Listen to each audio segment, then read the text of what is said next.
Ready for another detour to the Pride Lands? Because the next story is called The Lion King, A Wild Night Out.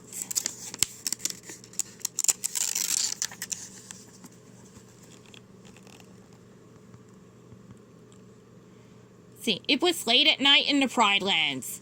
In their den, the lions were all fast asleep. All that is, except for Simba. Simba just wasn't tired. Suddenly, the little prince heard a noise coming from outside. Simba perked up his ears and listened harder. Scratch, scratch. There it was again. A strange scratching and snuffling sound. Simba carefully moved away from his mother and, as he padded over to where Nala was sleeping. Nala, wake up, he whispered. Nala yawned. Her eyes fluttered open slightly before closing again. Oh, it's you, Simba, she groaned. Go back to sleep. Dream. And well, here's the very next image. Right here.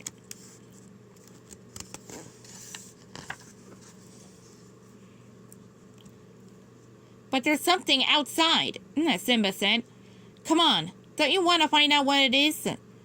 Nala opened her eyes again. This time more slowly. Right now, but it's so dark. So, Simba replied, grinning. You're not scared, are you? Who, me? Nala sprang up like a grasshopper. Of course I'm not scared, she told Simba. Let's go. That got her active. Together, Simba and Nala tiptoed past their mothers and the rest of the sleeping pride. They paused at the edge of the den and peered out into the night. Scratch, scratch. What was that? Nala asked. I told you there's something out there, Simba said. He squinted his eyes. See anything? Nala shook her head. Nope. Do you? Simba poked his head out a little farther. Nothing, he said. He was just pulling his head back into the den when a big clump of dirt landed right in the middle of his face.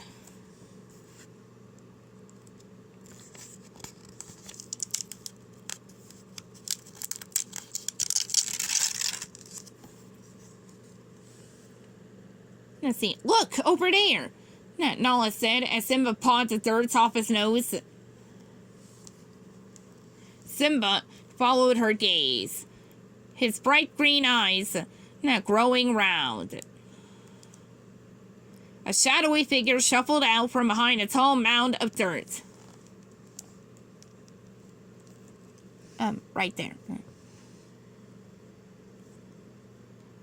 The creature looked like it had two tails, one in the front of its body and one in back. What is it? Nala asked. Simba shrugged. Whatever it was the strangest looking animal he had ever seen.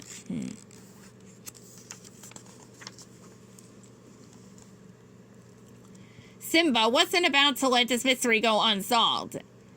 Hello, he called. Hello, he called. Hey, you! Over here! Startled, the creature looked up. Are you lost? Nala asked. Why aren't you home in bed sleeping? I'm an aardvark, the creature replied, walking away from the cubs. We sleep during the day and play all night. Right now, it's my breakfast time. I wish we could sleep all day and party all night, Simba said. He looked up at the branch of a nearby tree, where the bossy hornbill Zazu was perched, fast asleep. Right up there.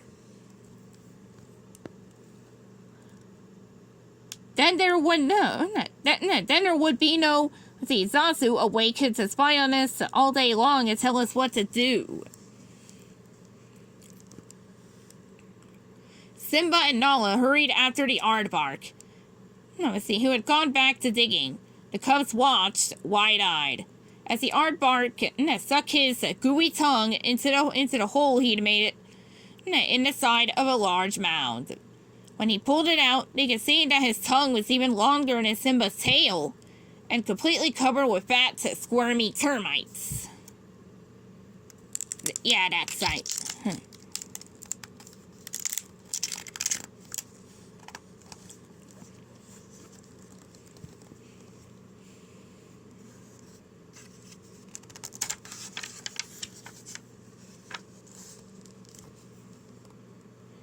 When the aardvark had eaten his fill of bugs, he turned away and started to waddle off into the night. Wait, Simba called. Where are you going? To find my friends, the aardvark said. Do you want to come? Simba and Nala knew a good invitation when they heard one. Without another thought, they bounded after the aardvark. The cubs hadn't gone far when Simba stepped on something sharp. Ouch, he cried, looking at his foot. A little needle was sticking out of it. Nala peered around. Look, she said. They're everywhere. What are they? Sorry, a voice behind him said. I can't help it. Sometimes they just fall out by themselves. Simba and Nala spun around. Behind them was a little creature with lots of sharp needles all over his back. What are all those spinies for? Simba asked. Let's just say that they keep anyone from bothering me. The porcupine answered with a wink.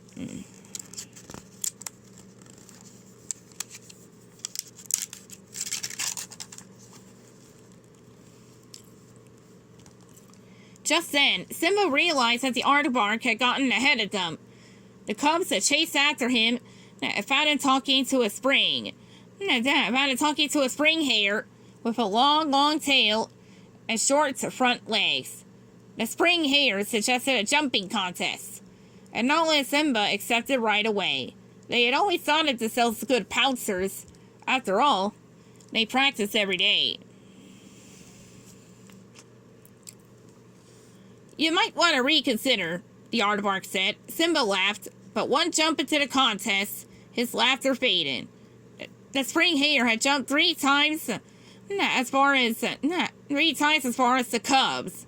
After two jumps, she had practically disappeared. Simba and Nala knew when they were beat. Turning around, they walked back over to where the aardvark was happily digging.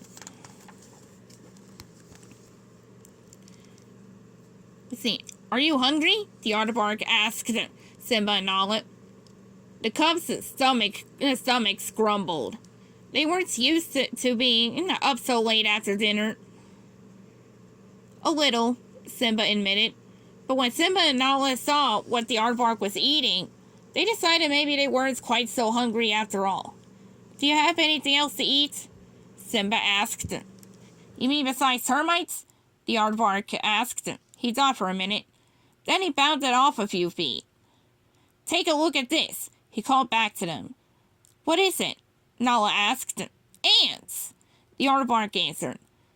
Though I usually save those for dessert. Yeah, this is before Timon and Pumbaa, by the way. Suddenly, a cold wind ruffled the cub's fur. Did it just get darker? Simba asked, shivering. And colder? Nala asked. Nala and Simba both yawned. The night had been quite an adventure, but they were both starting to get tired. The idea of their cozy den was calling them back home. But as Simba looked around, he realized that he didn't have any idea where the den was.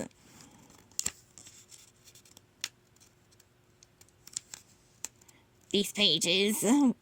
Okay, found an opening here. Which way did we come from? Simba asked. Nala looked around. I'm not sure, she said. It's too dark. The cubs searched for something familiar, a landmark that might help them find their way home, but nothing looked right in the dark. They couldn't see far enough. I guess we'll have to stay here until morning, Simba said with a sigh. He turned to the aardvark. How long until sunrise? Sunrise? No, the aardvark said. No, it's not even time for lunch. Wait! Nala cried suddenly. High above them, the clouds had parted, revealing the moon. Let's see, its lights shone on the path that Simba and Nala had been looking for. In the distance, they could see Pride Rock.